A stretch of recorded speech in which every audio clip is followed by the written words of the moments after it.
Now then, so this is part 9 of Home Life in Lockdown, and this whole series really is demonstrating the idea of possibilities and choices. And choices that you make, you either go this way or that way. And they compound over time. So if you start making the choices that are of a reductionist nature as far as energy consumption is concerned, and you make the choices where where it's a path with a heart rather than short-termist gratification, then a low impact attitude to these life changes, it becomes just natural. And it's like giving up smoking. At the point where you've given up smoking totally, there is no choice. Somebody offers you a cigarette, you go, I don't smoke. Well, it's the same thing. Somebody says, do you want to come to California with us? You go, no thank you. Yeah, there's an offer here, you can get 50% off a brand new car. No thank you. Yeah. So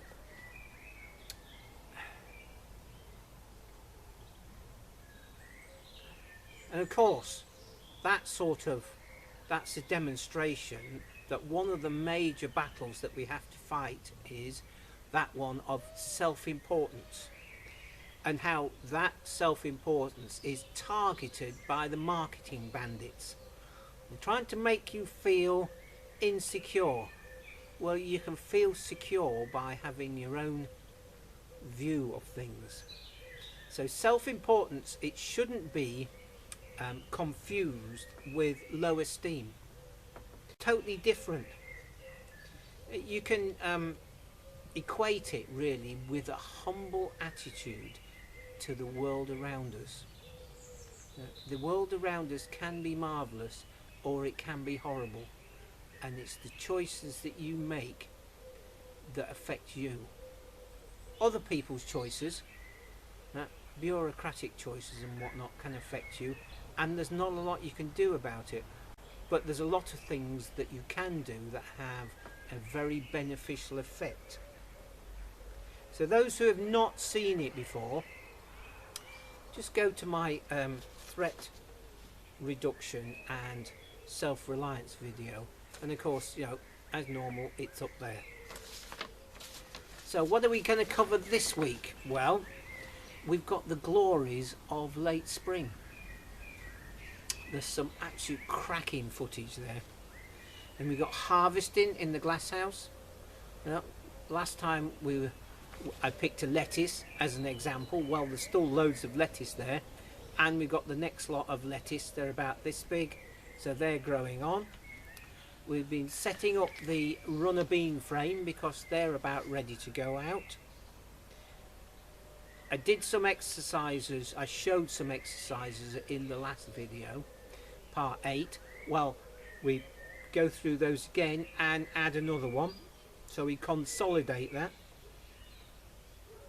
There's a little bit about making a 2-volt drop tester for lead acid batteries, testing an SMA SB grid inverter, and there's some battery maintenance and a few other bits as well.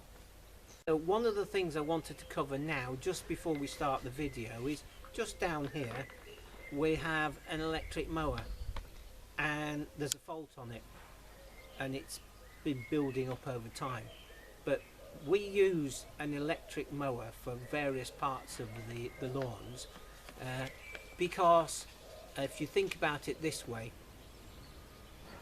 it might take a little bit longer, but there's a lot less noise pollution, and we're not running a petrol engine. But the other side of the coin there is that you only do it when it's sunny, and when it's sunny we're generating our own electricity.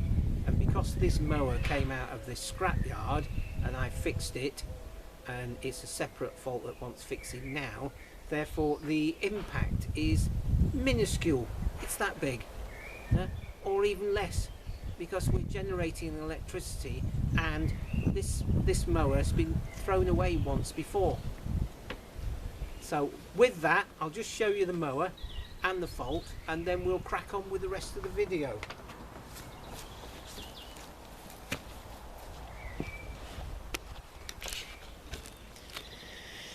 So there it is,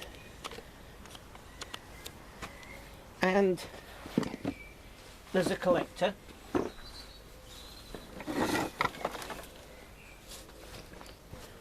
and the problem is down in there, you can't really see, but the bearing behind there, it might have come loose in its housing, so we're going to have to take the blade off and take the motor cover off, take the motor out, and work out a way of rebuilding that, because otherwise this is quite a nice mower, so it just wants a bit more maintenance, as it were. Yeah, somebody's probably used it quite a bit, but then left it in the shed for a long time, and why shouldn't I get a lot more use out of it, just for the want of an hour or two's worth of investigation, which no doubt at some point you will be able to come along with me with that. Right, on with the rest of the video.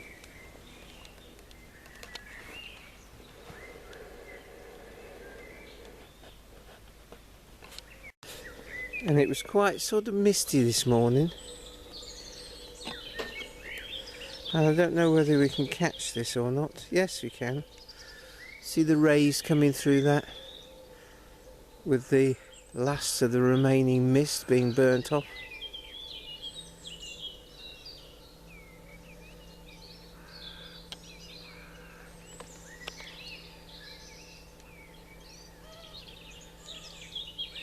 And it's absolutely still. The turbine is stationary, and the camera's at a slight angle, but you'll just forgive me that, won't you?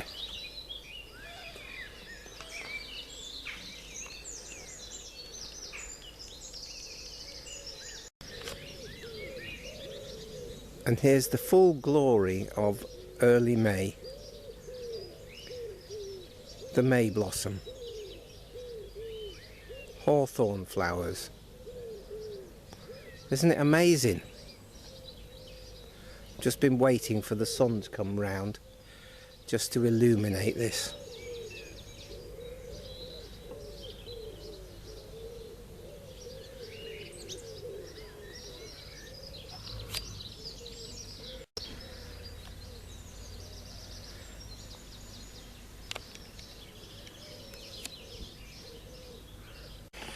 And the lilac's out. Yeah, very vibrant colour.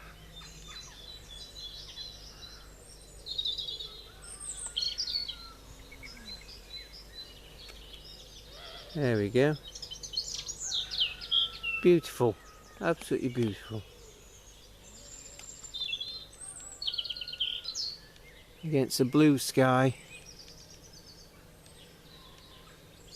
Here we go. Still quite early in the morning.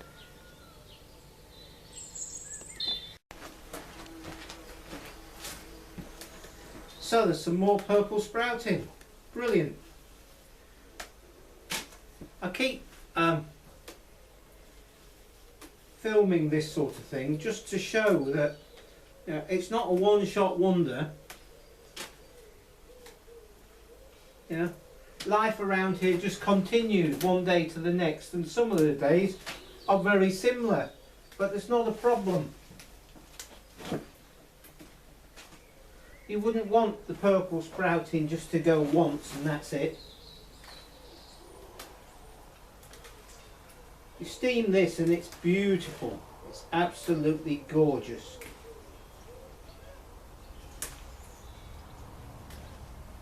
And the other thing is, you know, the nettles are growing away, so it's time for nettle tea. Lots of nettle tea, as you know, to clean your system out after a long winter.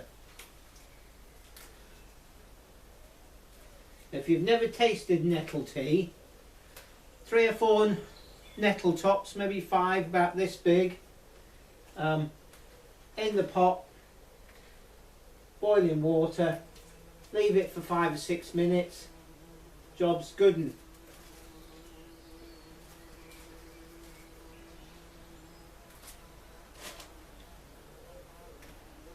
So you see there's all these small ones here, and of course they'll grow on, and another couple of days we'll have some more. And as we all know, greens are good for us. Some more over here, I'll get that in a moment.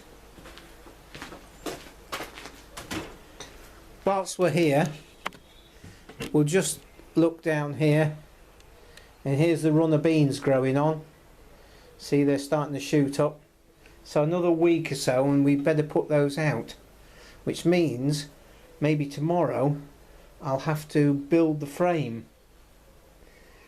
Yes, I'll get all the sticks out and some reclaimed baler twine and start building up the supports.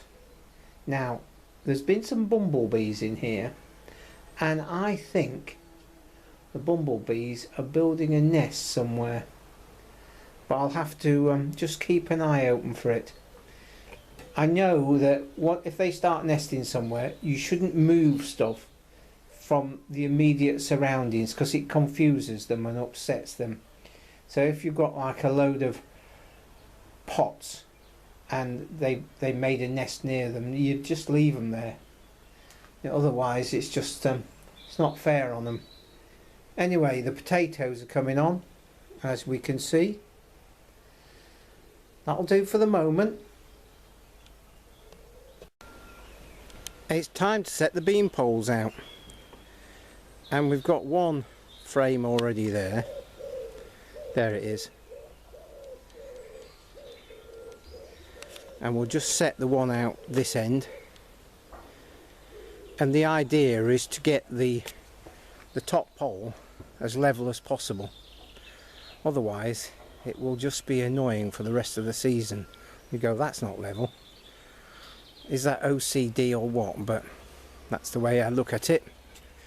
And I'm using that, where is it? There it is, that steel pole with a spike on the end, which effectively is a transit rear axle half shaft with the flange cut off and a power harrow spike welded on the bottom. A worn out power harrow spike, obviously. So and it's great, it's got a lot of weight to it. So all we'll do is we'll set up this one here and see how we get on.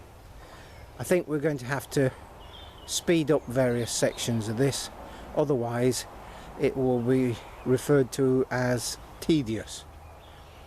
Right, let's crack on.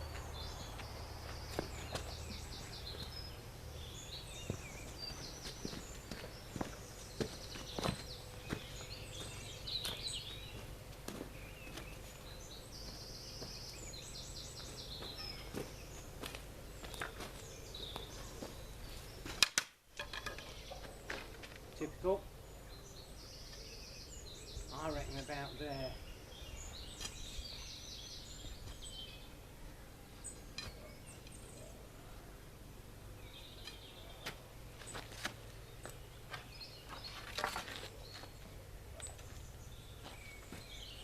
There's one.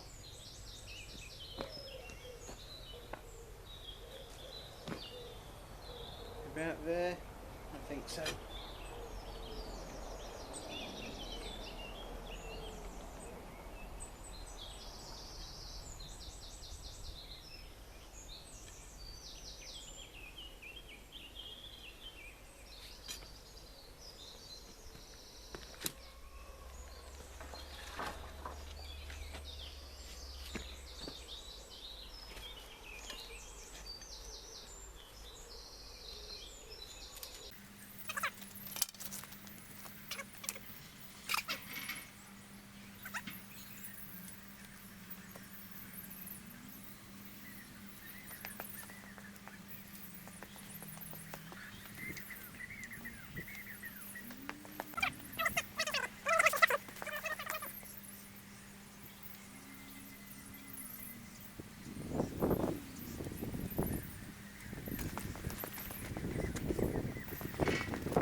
Here we go.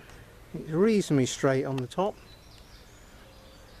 considering the bendiness of that pole, but it's one long length, and we've got triangulation in there.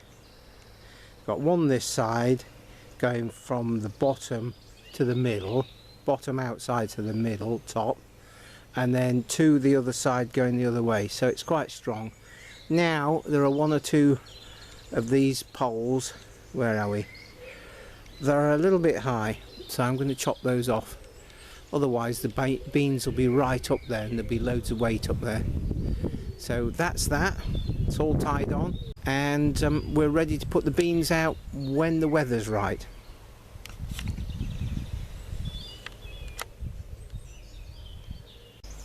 Now then,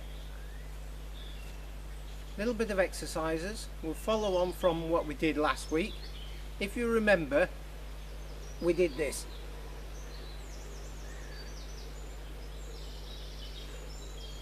And then the arms the other way. Do, 10 of those, 20 of those. But it's a matter of stretching. And when I was talking about extending, I did think that maybe I ought to, now I'm looking at the camera and thinking which way I'm going to, there we go. Okay, you can do that. Okay, that's not extending. Or you could do this and then keep going forward. So you're increasing the stretch right down here and across there. Now one of the problems a lot of people, that's better. One of the problems a lot of people come across is stress in the shoulders, and you can see it because their shoulders are like this.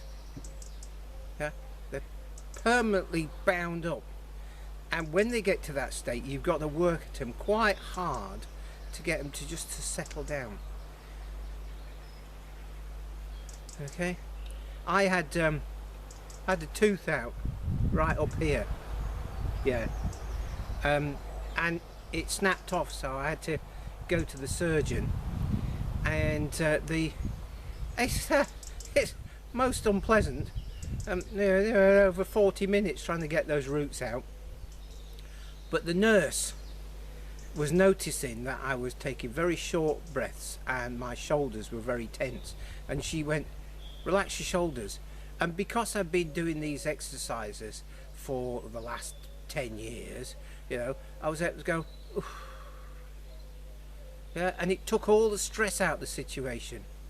So, work hard at removing the stress from your shoulders and upper back, and you really do get a benefit. Anyway, yeah, and on top of that, avoid certain stimulants. And I want to talk about your standard tea shortly, as far as joints and muscles and whatnot's concerned, but we'll carry on with this. So I've done this one.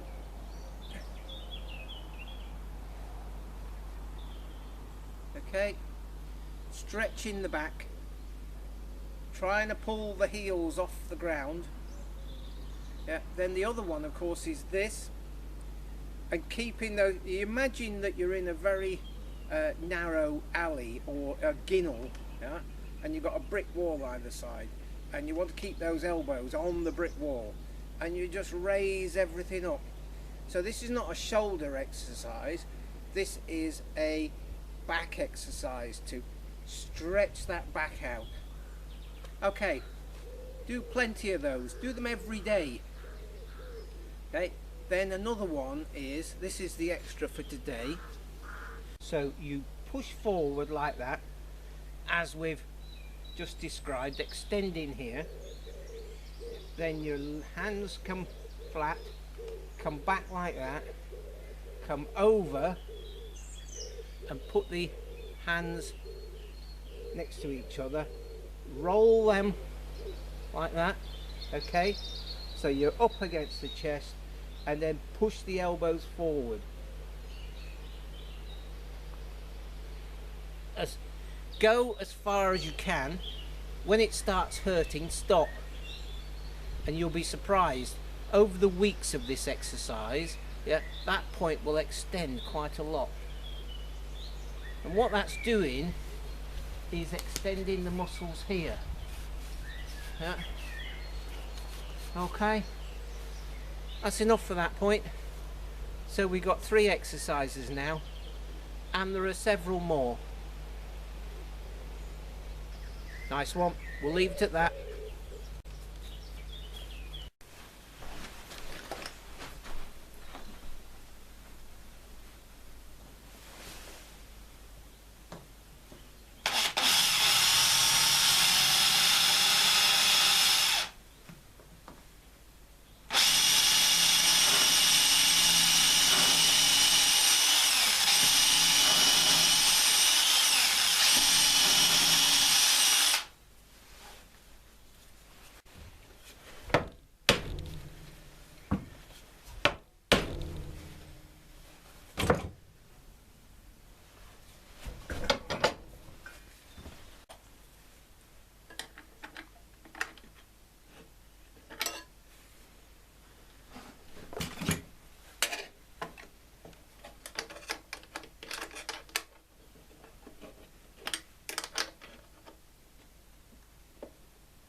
Yeah, could do with a washer there. Let me see if I can find a washer.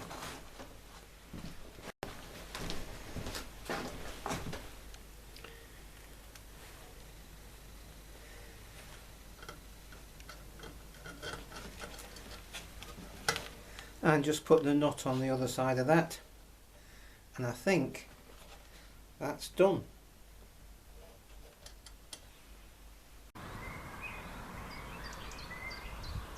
So please comment.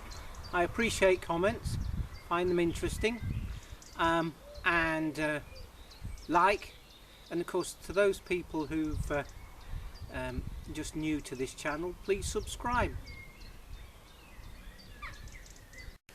Right, we've got an SMA inverter here. It's badged, but it's an SMA, and it's a 2.5 kilowatt SB. But it's the high frequency model, so it doesn't have the big transformer in it, unlike the standard SBs with the huge heatsink on the back. So we're going to check it out. And of course the first thing to do is to remove this so we can get to all the contacts.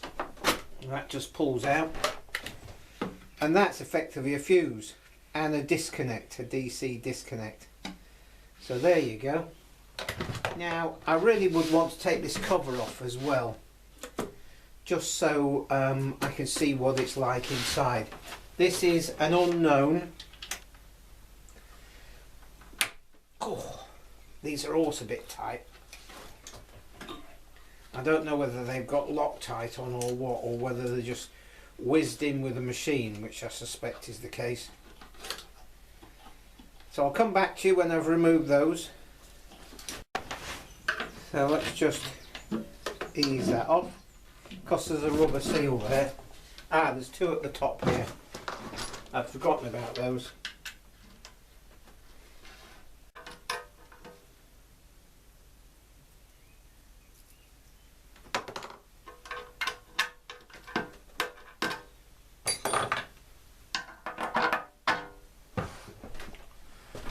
So back to where we were. There we go. Okay. Smaller transformer. There are the varistors. Okay. Yeah. Mains input there. Now I've got a, oh, that's a different type of plug on there. So I've undone that nut and pulled this out, and I am going to remove this socket. There we go. And then we can put a standard connector on there. We'll leave this ferrite coil there, or donut, put a standard connector there, and then we're away. Because this looks like something, well, I've got other ones, but they're all different, and if you haven't got the plug, then it becomes a problem, doesn't it? So we'll put a connector on there and I'll get back to you again. Now we've got our standard test equipment here.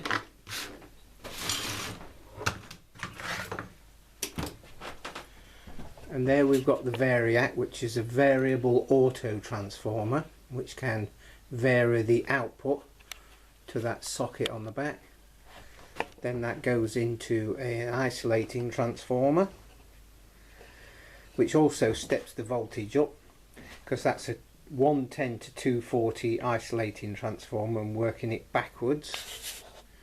So we're putting the voltage out of the variac into the 110 side and out of the 240 side, and then through a rectifier with a smoothing capacitor on it, and then out on a DC solar cables. But these are your standard MC4 connectors, and SMAs use sun clicks, typical. But luckily I've got some, so I'll just change over the leads and I'll get back to you yet again. So we've got the variac turned right down, and the DC is connected, and we've got the AC connected. So all we got to do now is connect this. There we go. And then let's see what happens.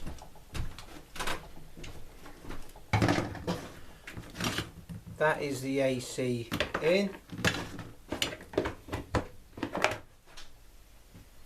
and that's switched on. This is the variac. I don't know whether you can see me. The variac is humming.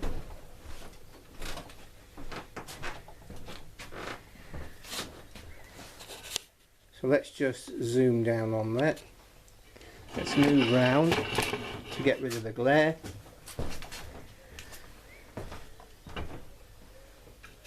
That's quite sticky. Ah, that doesn't sound good.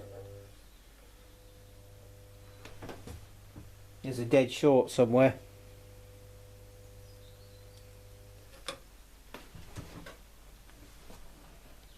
And it's smelling in there.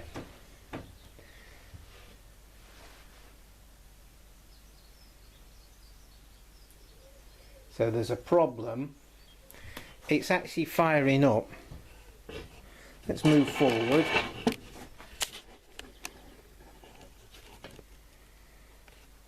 It's wanting to go.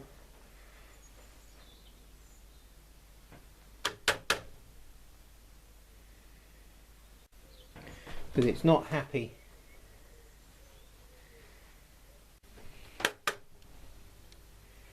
Yeah. As soon as I start putting the DC up, then it's a dead short, and we're just starting to get a little bit of smoke out of the variac. So that's that.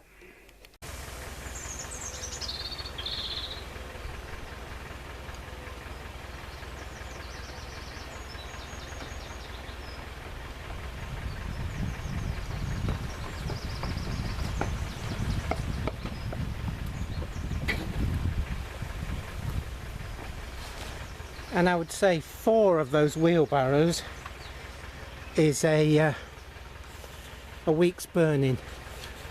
So we need to have plenty in stock. And here's the turbine. That tower was donated, oh, more than 20 years ago. It was in bits, and I made up the base there with those pivot bearings. We're a bit zoomed out here, so I have to be a bit careful. But I did have a problem with this, oh, 2 or 3 years ago. The turbine itself, and I don't know whether we're going to be able to get there.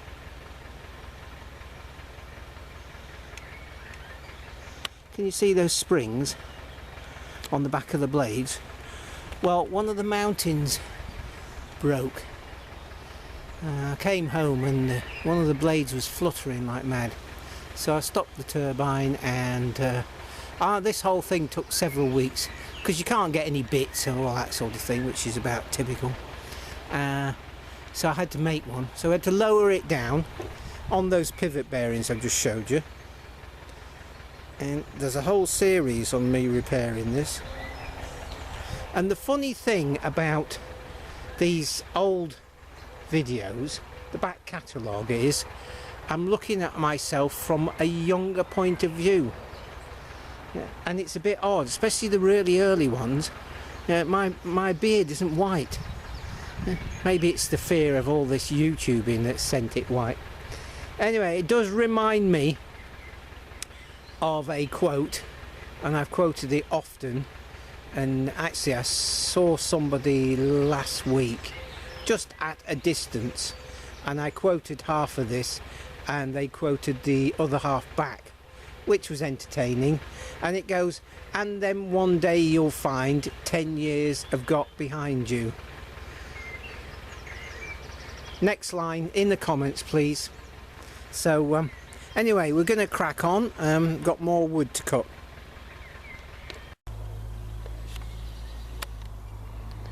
And there's Flash, being a softie. Enough of that.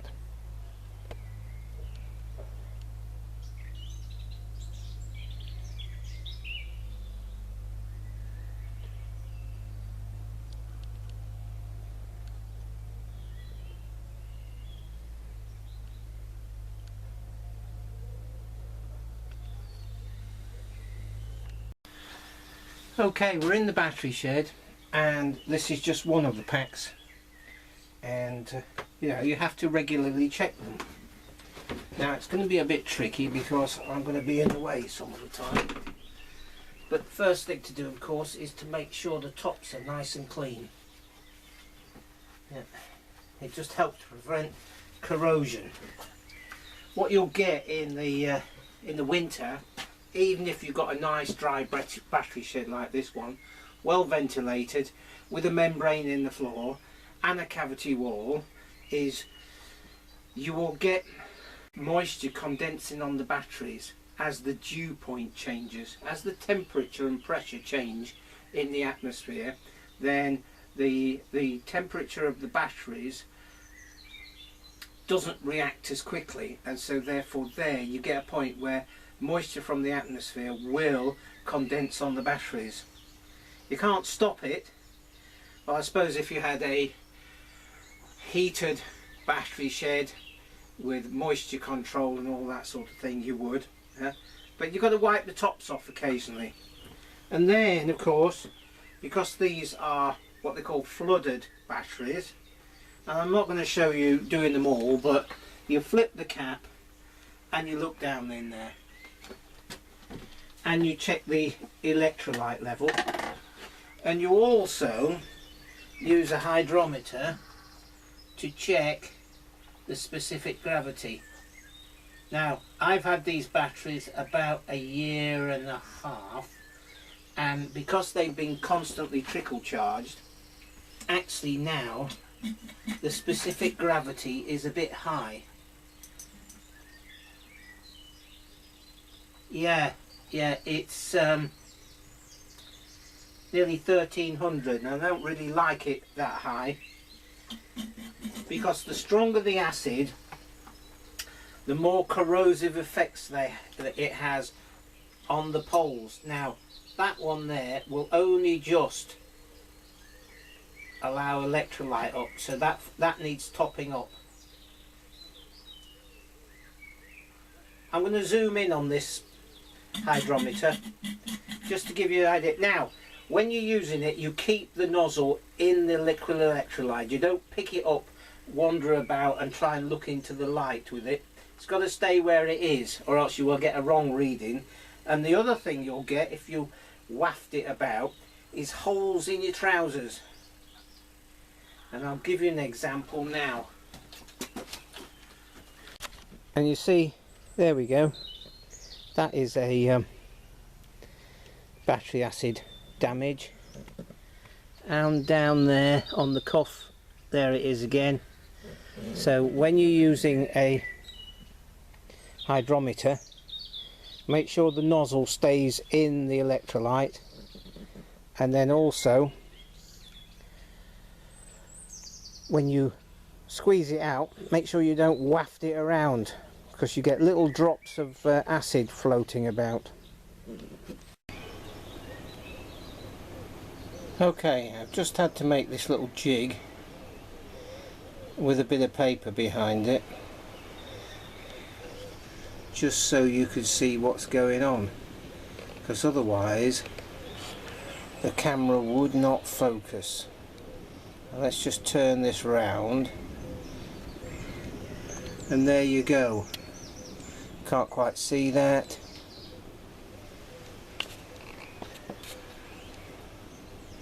That's on the 1275 line. Okay, so what happened was,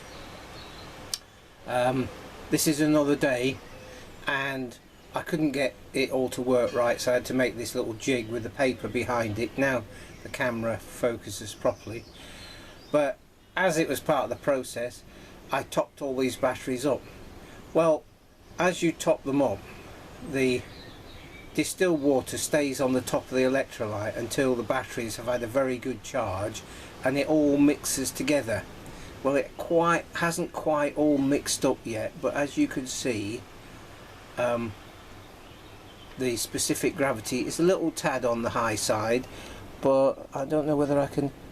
No, I can't force the reading to the reading it was, but it was just a bit lower, nearer that 1300 line.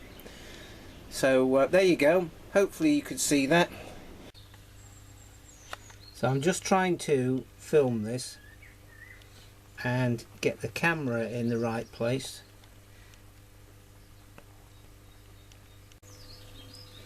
Right, those grey things there are separators. I can't get it to focus really. It's a bit better. There you've got that dark brown with those, looks like slightly circular things underneath. That is a plate, and between those two separators you can just see something grey there. That's good. Hold it there. I'm holding this camera by hand and it's wobbling like mad, and we're looking through a very small hole in a battery. So they're the two plates and the separator. There's a separator either side of each of the plates, and you can just about see the odd bubble rising. Oh, that's brilliant. That's great. And then of course the separators are just coming to the surface of the electrolyte, so it needs about another ½ an inch of distilled water adding, and of course I generate those with a dehumidifier. Why is it just, it's having trouble? And of course the dehumidifier is easy to fix, and I've done videos about it, and that was hard work, that was. And of course I've taken off the cap of this one just so the aperture is bigger, so that's what they normally look like. hopefully. So I have to go along all this pack, check the level and check the specific gravity, just to make sure they're all even, and if one is low, then that is bodes for trouble and you'll have to charge it up separately. Yeah, and monitor it, because it could mean it's the start of failure. But it's the middle of summer, so therefore, you know, we're not discharging the batteries very much. So there you go. And of course, we don't only have one pack, we have another pack there and another pack there. That's a bit of a hodgepodge pack, but it just helps smooth the voltage when a big load comes on the inverter, and of course increases storage capacity.